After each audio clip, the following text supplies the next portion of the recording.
What's up, everybody? It's me, Majora, the one, the only, the man himself. Here to review the man himself, Mr. Mega Man 2. Very excited to be here to review these manliest of man. We got many men up in the building, 50 Cent style. We got a Bubble Man, we got an Air Man, we got a Metal Man, Multimaster. We see you, Metal Man. If Multimaster was a man, would he be Metal Man in Mega Man? I think he would. Well, you've come to the right place because Mega Man 2 has many men for your gaming pleasure. Your gaming pleasure.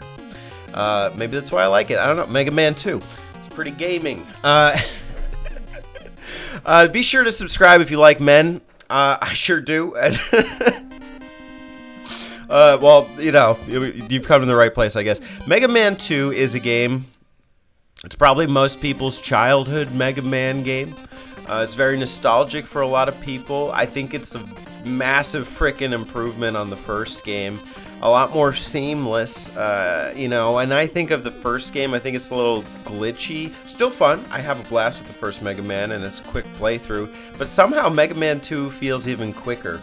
I think there's just a lot of, like, quality of life things and a lot of memorable, like, attributes to Mega Man 2, a lot of iconic music. Terry likes to joke that this is every gaming YouTuber retro channel's like sniff test. Like you have to pass the sniff test by making a Mega Man 2 review if you're a retro gaming YouTuber. I don't know, kind of funny, but yeah, I do think that there is something kind of iconic about like just the stages and the music. Like there's very few games where it's like I hear a song and I can put myself in the headspace of that level. This is one of those games.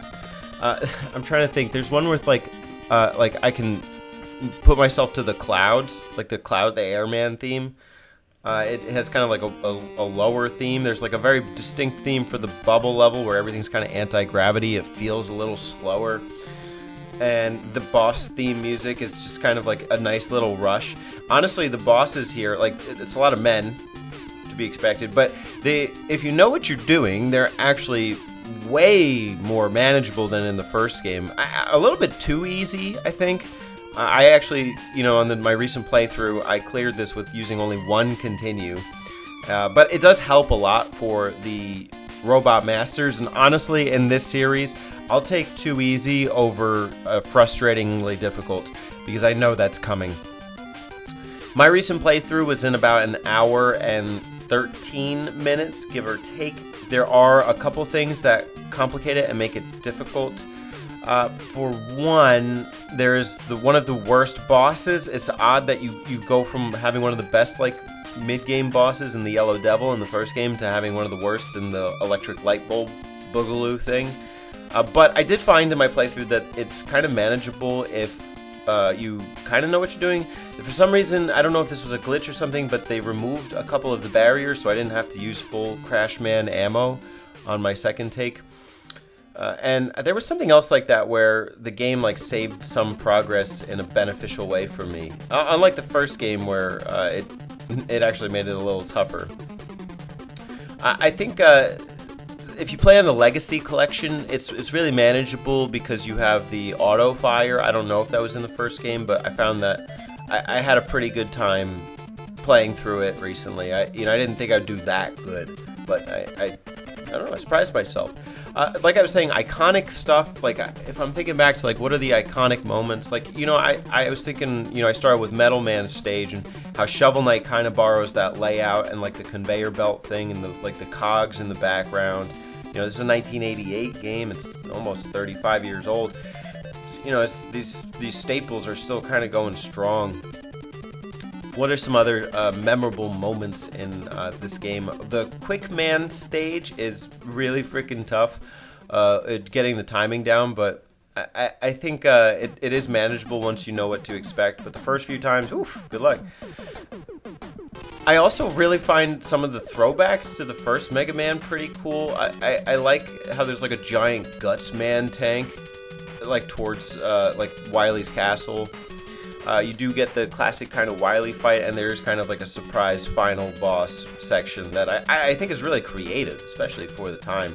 This game is way more generous in terms of giving you 1-ups and health, so that helped me immensely in my playthrough. At one point, there's like these things, these little drills that come out of the floor in a couple segments. At one point, I was doing the drill shooter segment, and I got 3 1-ups back to back. I was like, what are the chances? But it's really nice. You don't get anything like that in the first game. If you do, it's like seldom, few and far between. The use of energy tanks is really helpful, and also they give you the robot parts, like the items 1, 2, and 3, whereas you had to unlock them in the first game. It makes it a very specific pattern that you have to play. But there is still a recommended pattern. I do recommend following it before you try to do anything too crazy. Metal Man is overpowered. OP is all hell. Multimaster, I don't know what your diet's been like, but you've just been killing it in Mega Man 2's game. So shoutouts to you. And shoutouts to you, viewer, for checking out my review. If you'd like to watch my playthrough, I did post it to the Button Mapper Bits channel alongside the Mega Man 1 playthrough, so you got back-to-back playthroughs. Next up is Mega Man 3. I know it's going to be tough, but, I'm going to work through it. I'm working my way through these men. Just taking them down one at a time. One man at a time. Thanks for watching, everybody. I'll see you with more men stories to come.